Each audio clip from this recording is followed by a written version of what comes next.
This is Vigilante, the hip-hopologist for ReasonForRhymes.com and also Your Black World. And on the line, we have a young, very talented artist out of Kansas City, Kansas, by the name of DTwist. What's up, DTwist?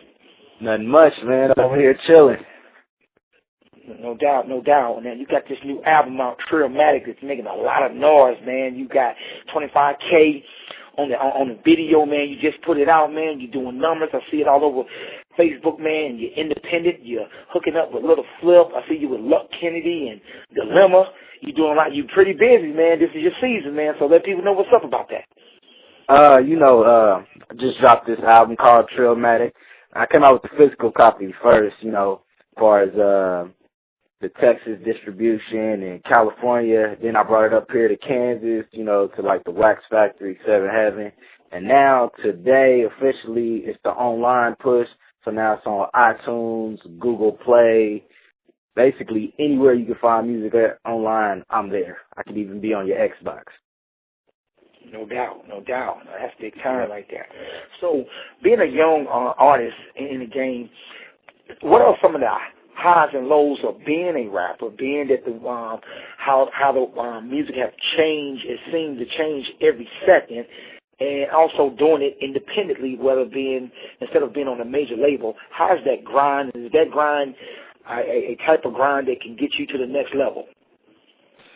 As far as being independent right now, I say it'll be better to be independent because, like, the major labels is at a very difficult phase right now. They don't know what they want. Somebody could come out with a Goo Goo Gaga record and it'll be the #1 record. You know what I'm saying? But, when people put out real rap, it gets, it's underrated. A lot of people don't listen to it as much as they should, but at the same time, they want it entertaining too. So, by me being so young, I got a mixture of a bit of the 90s music coming up, and then I also got this future music, what's going on right now. So my album is, a mixture of everything. It's a mixture of all that. Got that 90s flow in there, got that 2000s flow, you know what I'm saying, just well-rounded, instead of just being in that one dimension that, labels try to put you under, and they know it's not going to sell, So sometimes labels know that it's not going to sell. They just want that one single that's going to go platinum because everybody's running around screaming Goo Goo Gaga because you said it on the track randomly one day in your basement. Everybody else saying it, they got their $1 million off that single, and then they're going to let you drop whatever material, what type of album you want to drop. They really don't care. They just want their money up front. Yep. Yeah, 100% right, brother. Now, I noticed the official video. You got 2 official videos, but the video I'm talking about in particular is a song called On the Low.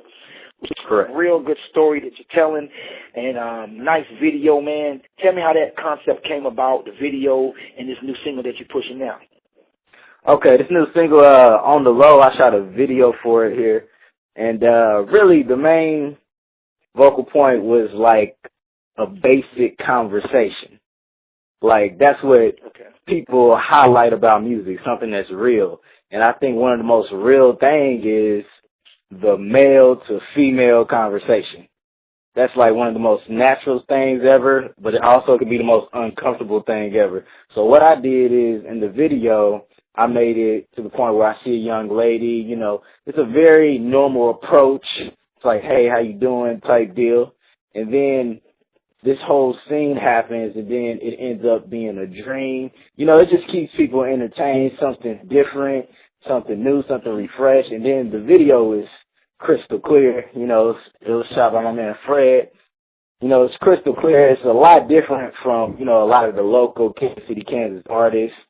It's not a whole bunch of guns in the video, sea walking, what I'm saying? It ain't nothing like that, It's a laid-back video. Y'all can just watch and enjoy the visuals, enjoy the scenery that's going around. We shot it at the plaza. We had a couple good scenes in there. Yeah, we had a couple good scenes in there. And, we just tried to do something different. All right, for sure. And then like I say, it's BET ready video, basically. It's a BET ready video. Not Correct, BET correct. uncut, but 150 part video. Correct. Not the uncut type. You know, that was a real good video, man. They're definitely impressed by it.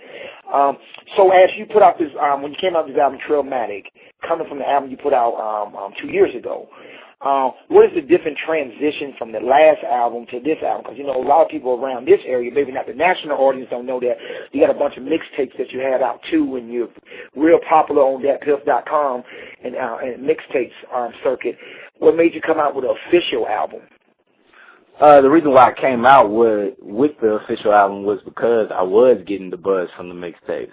A lot of people just do mixtapes just to do mixtapes, but what I chose to do was to gather all my fans from the mixtape and get them excited about one project, which was my album.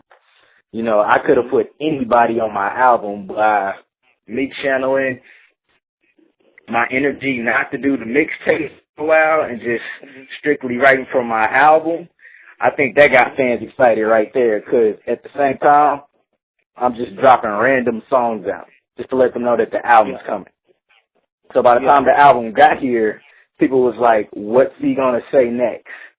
This doesn't sound like the normal Kansas City music. Where is he really from? Like, people question, like, what's going on because they're like, this is not the type of music that we're used to hearing in Kansas.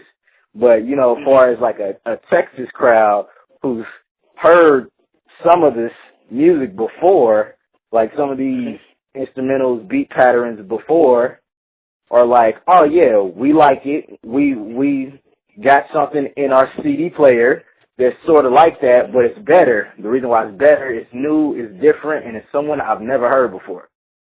Okay, so by the Kansas the Kansas area, you know, they're getting into it now. They're a little later on it, even though I'm from here, but I mean, it's kind of like that everywhere. It is. You know, there's sometimes a prophet is not accepting their own home until they blow up. You know what I'm saying? Right, doing it. Now, you being a young vet, you kind of like the Kobe or the LeBron that you've been in the game a long time, but you're still young as hell. And you don't chop it up, or even on my album and stuff. How do it feel to know that your stretch is not only within your age, but beyond your age? How does that? Is there any pressure on you because you are the next guy that they're looking for to pop up out this city because you've been with many vets and, you know, from Chauncey Clyde to Little Flip, myself, and other Luck, Dilemma, you know, so do you feel pressure or does that inspire you to continue to push? Well, to me, it just inspired me to do better music. It's like I'm here for a reason. You know, it's not like... This is what a lot of people don't realize. It's not like I came out of nowhere. It's not like, he just started rapping and he just knew all these people. If I knew all these people way back when, I would have been 10 years old rapping on songs for child. You know what I mean? Hey, I'm going to make it somehow. But yeah, I mean, it's just a whole different type of grind. It's a whole different type of grind. That's all I can really say about that right there. Okay, then, and to jump off subject just a tad bit, you know, the Trayvon Martin case happened, and you saw the verdict, and your age group is really on the fire now with a lot of things, black on black crime, along also with a lot of hate crimes. What is your mindset and why you push? Because we know you just had a kid this year, and then you know you brought life this year, and then unfortunately, you know, your mother passed away last year.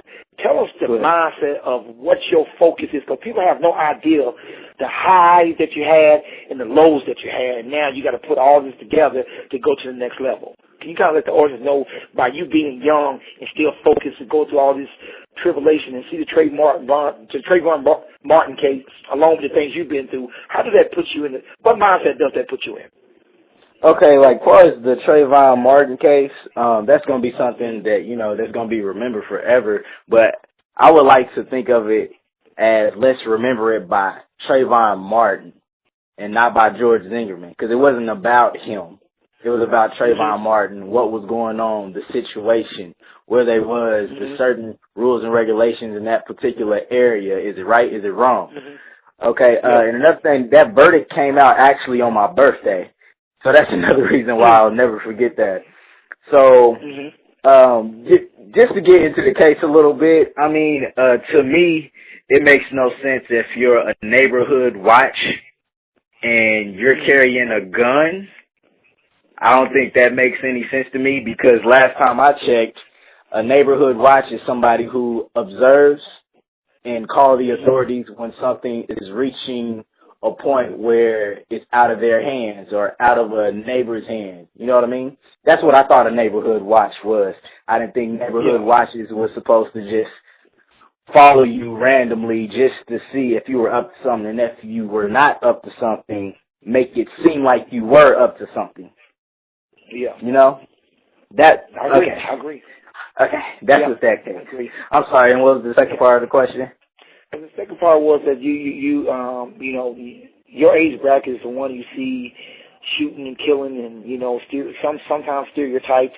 And then being that you're taking that in of what they think about your age bracket, then you look at the things that you having a kid in this world. You just had a kid come in this world, and then you losing your mother last year. What mindset does that put you in to have that one of the greatest lows ever, and then highs of life coming in the next year? I would say by all this happening all at once, to me, really, it's just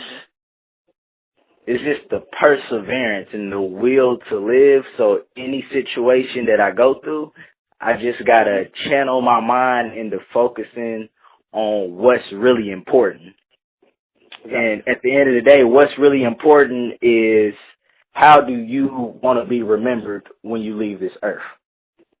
Like it got that deep to me after my mother passed away. It's like, what will people say about you when you are no longer here?